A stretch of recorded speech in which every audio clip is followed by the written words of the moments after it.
आज हम लोग बड़े घर की बेटी शीर्षक के अंतर्गत पाठगत बातों की जानकारी से अवगत होंगे। पिछले क्लास में शीर्षक की सार्थकता, पाठ का उद्देश्य और लेखक परिचय से अवगत हुए थे। आज हम पाठगत जो बातें हैं उनसे आपको अवगत करा रहे हैं। बेनी माधव सिंह गौरीपुर गांव के जमींदार और नंबरदार थे।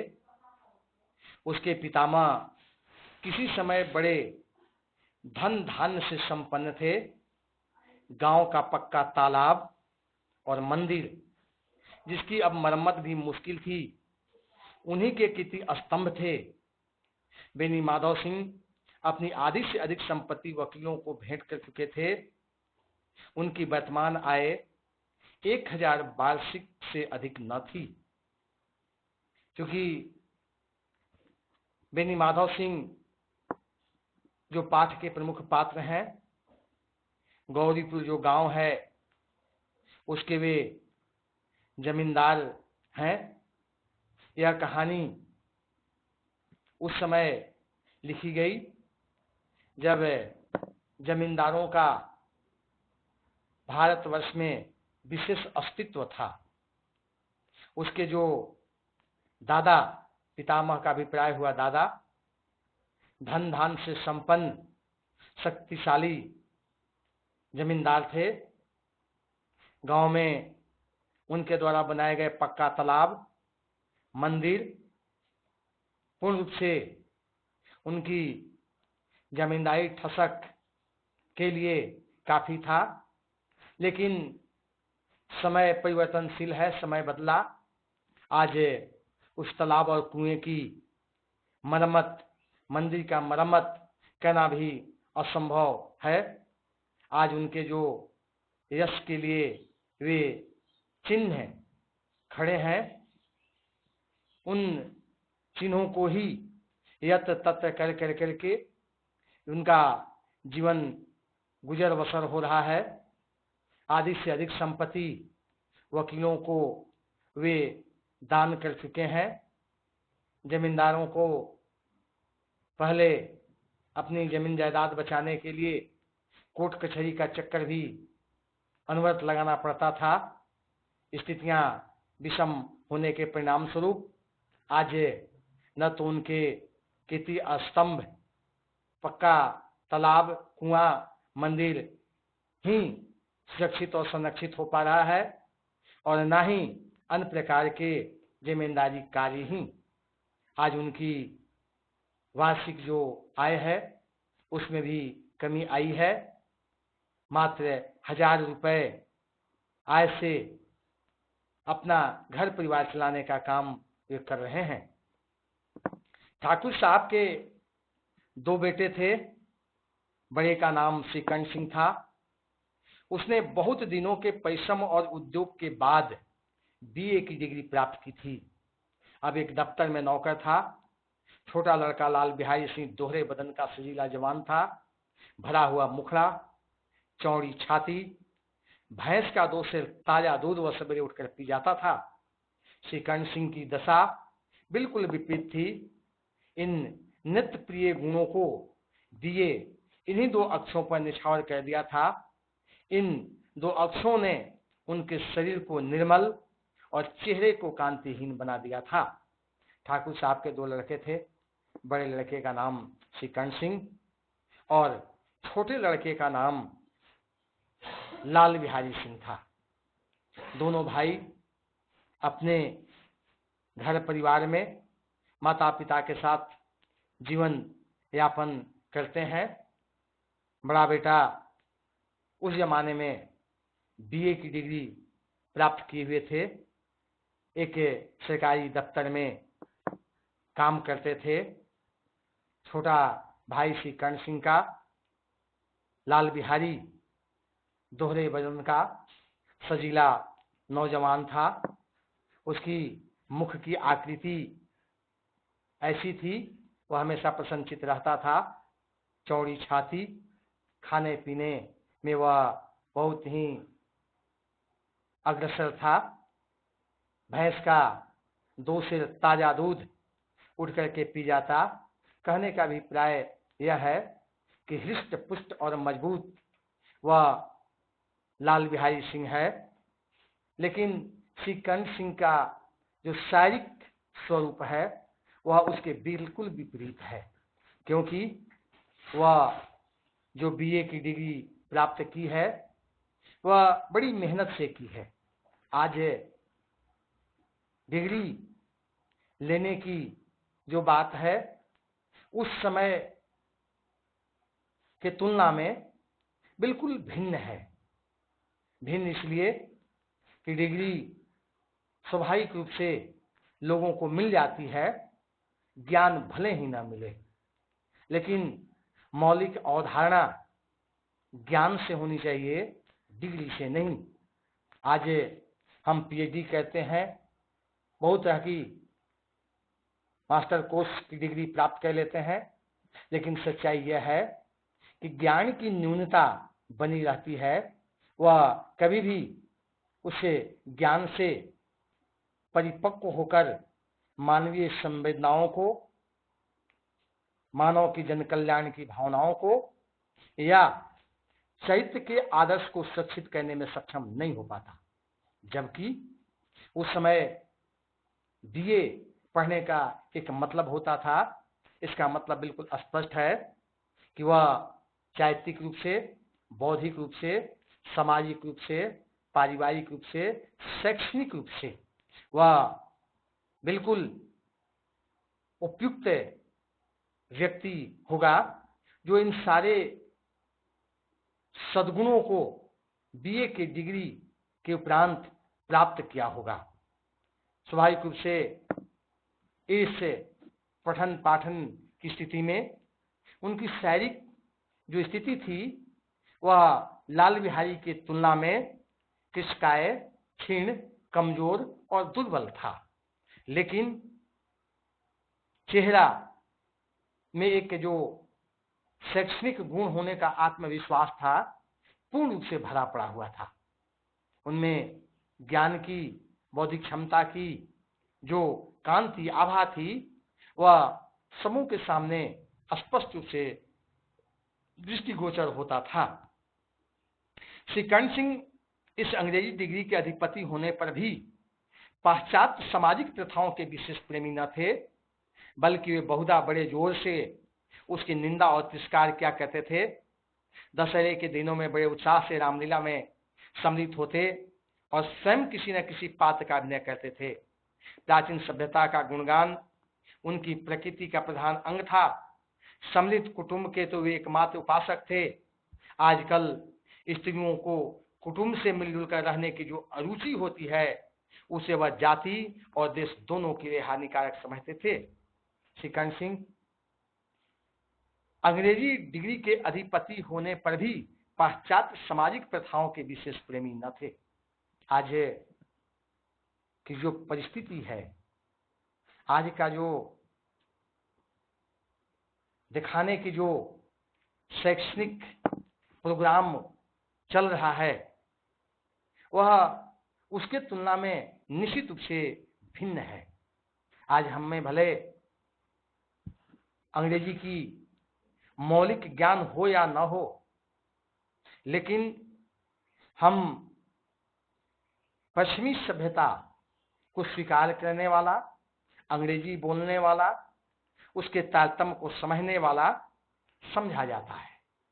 सच्चाई यह है कि श्री कर्ण सिंह उस समय के अंग्रेजी के विद्वान व्यक्ति थे, लेकिन अपनी संस्कृति, अपनी सभ्यता, अपनी समाज, अपना राष्ट्र को ही सर्वोपरि मानते थे।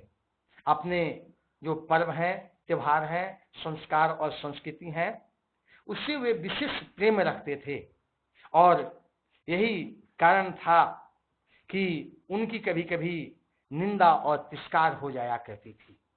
स्वाभाविक रूप से दशहरा का जब समय होता था, तो जब रामलीला का मंचन होता था, तो किसी न किसी पात्र का अभिनय करना, इस बात को जतलाना कि हम अंग्रेजी के अधिपति होने के उपरांत भी अपनी संस्कृति, परंपरा, रीति रिवाज, धर्म के बहुत हम नजदीक हैं, वे ऐसा करते थे। स्वाभाविक रूप से इस प्राचीन सभ्यता का गुणगान उनके प्रकृति का, स्वभाव का एक प्रमुख अंग था। सम्मिलित कुटुंब के तो एक मात्र उपासक थे। आज वर्तमान जो परिवेश, परिस्थिति और समय है, इसमें हम एकांकी जीवन जीना चाहते हैं। जो संयुक्त परिवार है उससे हमारा दूर दूर तक का संबंध न हो, ऐसी हम अपेक्षा करते हैं। लेकिन श्री कर्ण सिंह ऐसा कभी नहीं सोचते, ऐसा कभी उसने नहीं किया।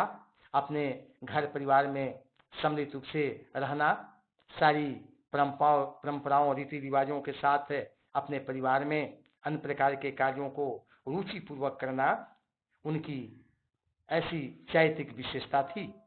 आजकल स्त्रियों को कुटुंब में मिलजुल कर रहने की जो अरुचि होती है, उसे वह जाति और देश दोनों के लिए हानिकारक समझते थे। क्योंकि परिस्थितियां तब बदलती हैं जब वह घरों से, समाज से, परिवार से कोई महिला उस घर में बहू बन करके आती है, और आने के उपरांत जिस प्रकार का पारिवारिक माहौल भिन्न होता है, उससे हम सभी पूर्व परिचित हैं। स्वाभाविक रूप से यहाँ पर इस प्रकार की जो अरुचि होती है, श्री कर्ण सिंह उसे अच्छा नहीं समझते।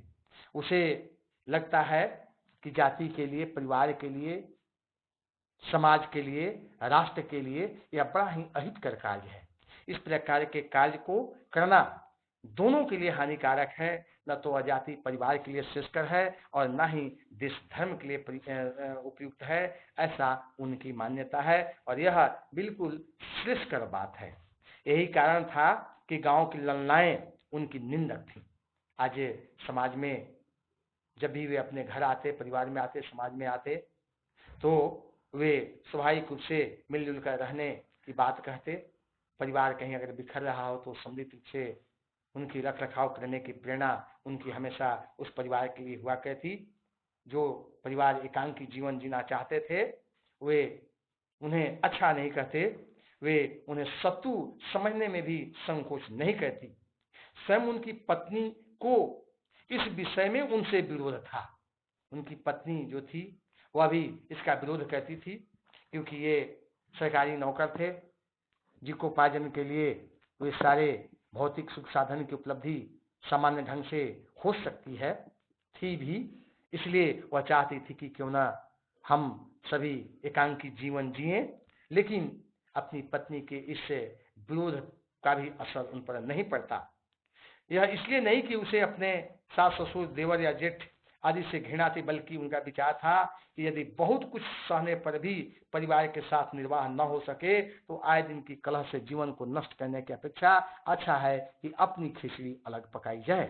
स्वाभाविक रूप से उन्हें किसी प्रकार की संकीर्ण बात नहीं थी, संकीर्णता के वे पोषक नहीं थे, शोषक नहीं थे। वे सास ससुर, देवर जेठ आदि से घृणा नहीं करते, बल्कि वे चाहते थे कि अगर परिवार में बहुत कुछ करने के उपरांत भी यदि निर्वाह न हो और पारिवारिक कलह, क्लेद, द्वेष, घृणा, नफरत यदि फैलती हो, तो स्वाभाविक रूप से हमें उस जीवन को, पारिवारिक जीवन को, सामाजिक जीवन को, आत्मिक जीवन को नष्ट करने से अच्छा है कि अपना सारा कार्य अलग कर करके हम जीवन यापन कर सकें, करें। आनंदी एक बड़े उच्च कुल की लड़की थी। उसके बाप एक छोटी सी रियासत के तालुकेदार थे। विशाल भवन, एक हाथी, 3 कुत्ते, झाड़फानुस, आनरेरेरी, मजिस्ट्रेटी और ऋण, जो प्रतिष्ठित तालुकेदार के योग्य पदार्थ हैं, सभी यहाँ विद्यमान थे। नाम था भूप सिंह। बड़े उदारचित्त और प्रतिभाशाली पुरुष थे, पर दुर्भाग्य से लड़का एक भी न था। आनंदी चौथी लड़की थी। वह अपनी सब बहनों से अधिक रूपवती और गुणवती थी। स्वाभाविक रूप से वे आनंदी के जो पिताजी थे, जिनका नाम भूप सिंह था, बड़े प्रतिभावान जमींदार थे। उस जमींदार घर में ही इस आनंदी का जन्म हुआ। उसके घर में संसारिक जो सुख सुविधा चाहिए सब कुछ उपलब्ध था। उनकी छोटी सी रियासत में विशाल भवन, हाथी, कुत्ते, घोड़े, झाड़ फानुस के चीजें, मजिस्ट्रेटी, सब कुछ एक प्रतिष्ठित तालुकेदार के योग्य जो पदार्थ चाहिए वे उनके घर में भी विद्यमान था। और इसी सुख सुविधा और भोग विलास में यह आनंदी पली और बढ़ी थी। स्वाभाविक रूप से यह एक उच्च कुल की लड़की थी। इनके पास किसी भी प्रकार की कोई कमी नहीं थी। उनके पिता भी बड़े उदार दिल वाले प्रतिभावान व्यक्ति थे, लेकिन एक दुर्भाग्य उनके पास था, वह था लड़का का न होना। स्वाभाविक रूप से उनके घर में 4 लड़कियां थी। चौथी लड़की आनंदी थी, जो बड़ी ही रूपवती और गुणवती थी। रूप और गुण का अर्थ सिर्फ सौंदर्य से नहीं है। रूप और गुण का यथार्थ जो भाव है उनके आदर्श से है, उनकी परिपक्व सोच से है, उनके साहस से है, उनके धैर्य से है, सहनशीलता से है, उनका अपना चारित्रिक उत्कृष्ट विचार से है। स्वाभाविक रूप से इन सारे तत्वों से वह परिमार्जित आनंदी स्वाभाविक रूप से अपने पिता की प्यार पाती थी। पिता भी उन्हें बहुत सम्मान देते थे। इसे ठाकुर भूप सिंह उसे बहुत प्यार करते थे। सुंदर संतान को कदाचित उसके माता पिता भी अधिक चाहते हैं। ठाकुर साहब बड़े धर्म संकट में थे कि आनंदी का विवाह कहाँ करें। न तो यही चाहते थे कि ऋण का बोझ बढ़े और न यही स्वीकार था कि उसे अपने को भाग्यहीन समझना पड़े। एक दिन श्री कर्ण सिंह उनके पास किसी चंदे का रुपया मांगने आए। भूप सिंह उनके स्वभाव पर रिझ गए और धूमधाम से श्री कर्ण सिंह का आनंदी के साथ विवाह हो गया। स्वाभाविक रूप से रूपवती और गुणवती चैतवान इस बच्ची की शादी के लिए ठाकुर भूप सिंह थोड़ा परेशान थे। वे यह नहीं चाहते थे कि उनके कंधे पर ऋण का कुछ बोझ बढ़ जाए और यह भी नहीं चाहते थे कि इस चैतवान बच्ची को भाग्य के नाम पर रोना पड़े। एक दिन की बात है, श्री कर्ण सिंह चंदा के पैसा लेने के उद्देश्य से उनके घर आए। उनके हाव भाव से, उनके व्यवहार विचार से, उनकी चारित्रिक सद्गुणों से, उनके उत्कृष्ट विचारों से वे काफी प्रभावित हुए और यह निश्चय कर लिया कि आनंदी और श्री कर्ण सिंह की शादी हो जाए। हालांकि हमने पूर्व बातों में यह बताया है कि दोनों की आर्थिक समानता कहीं पर भी देखने को नहीं मिलती, लेकिन चूंकि श्री कर्ण सिंह बीए पास थे, उनके पास बौद्धिक क्षमता, उनके पास शारीरिक स्वरूप और प्रकृति उत्कृष्ट थी। इस उत्कृष्टता के परिणाम स्वरूप ही उन्होंने आनंदी से विवाह करने की बात स्वीकार कर ली और बड़े धूमधाम से आनंदी और श्री कर्ण सिंह की शादी हो गई। आज के लिए इतना ही। फिर नेक्स्ट क्लास में हम लोग इस कार्य को नियमित करेंगे। धन्यवाद।